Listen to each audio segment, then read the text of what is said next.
निवर्तमान प्रधानमन्त्री केपी शर्मा ओलीलाई पत्रकारले तपाईँले विपद व्यवस्थापन किन गर्न सक्नु भएन, जबकि मौसम विभागले पहिले जानकारी दिएको थियो देशमा यस्तो हुँदैछ, ठुलो वर्षा हुँदैछ, बाढी आउने सक्ने सम्भावना छ भनेर जानकारी दिँदै तपाईँले किन गर्न सक्नु भएन भनेर गरेको प्रश्नमा उनले दिएको जवाफ हेरौँ है त साथी। प्रसाद गरिरहेका थिए, तर सरकारले चाहिँ पूर्व तयारीको काम चाहिँ किन गर्न सकेन? एउटा कुरा म तपाईँलाई सोध्न चाहन्छु।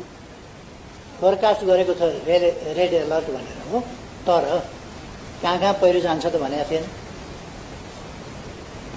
नि त। अब गएपछि थाहा हुने कुरा हो। काठमाडौँमा यति डुबान हुने गरी यस्तो गरी आउला भन्ने त्यो कल्पना पनि थिएन। अलर्ट त थियो। यस्तो कुराहरूलाई चाहिँ हामीले वस्तुपरक ढङ्गले नै लिनुपर्छ। धन्यवाद छ साथीहरूलाई।